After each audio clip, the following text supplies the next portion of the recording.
Hiya, my name's Lauren. I'm in BA2 and I'm specialising in 7 to 11 and my specialism subject is PE. A book that I found is really great to use in lessons is The Boy in the Striped Pyjamas by John Boyne. I use this a lot in my placement in Year 6. I think it's a really great book because it tackles a big point of history that's quite a sensitive subject. I think it makes it a really great thing for Year 6 to learn about, but in a way that they can sort of relate to, because the two main characters are their sort of age, so it sort of makes it relatable and a bit more easy for them to understand, whilst also tackling like the big issues in history. One lesson I linked the book to was for English, and I got the children to write a wartime recipe. So they sort of researched what was ate during the war, and they then had to get into groups and write the recipe, because in English, Year 6, they sort of focus on planning their writing and then drafting and writing it, and then they evaluate and edit it.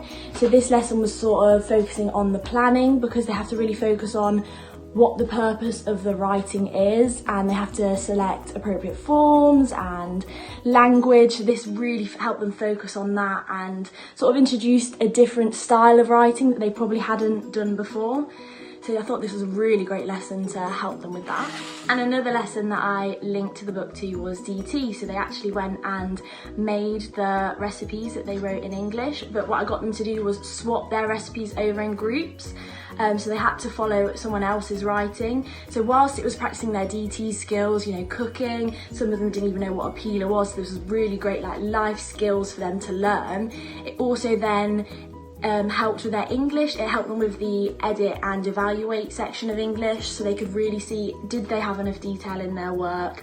Was what they wrote accurate? Was it in an easy format to follow? So it sort of helped link the English in and add a bit of cross-curricular learning in, which I think worked really great. And they also loved this cooking lesson that they hadn't ever done before. It was a really like engaging activity for them.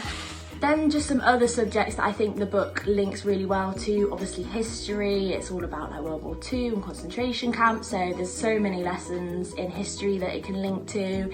It links to PE, like I did a soldier assault course, so you just set out some things like crawling along on the floor and just sort of like make them feel as if they're training to be a soldier. There's some links to maths, so I set the classroom up as like a rationed food shop, but all the prices were fractions, decimals and percentages, so they had to like compare the food and think what could they get for best value of money. And then another subject I think it links really well to is PSHE. I did a lesson on it where they were learning about differences, because the two main characters are like similar but quite different and are treated very differently. So I think it was a really great thing to sort of introduce to them about treating people nicely even if they are different, and it really did get them thinking like about how they treat other people. So some advice that I would give for lessons is make sure that you plan some sort of fun element in each lesson.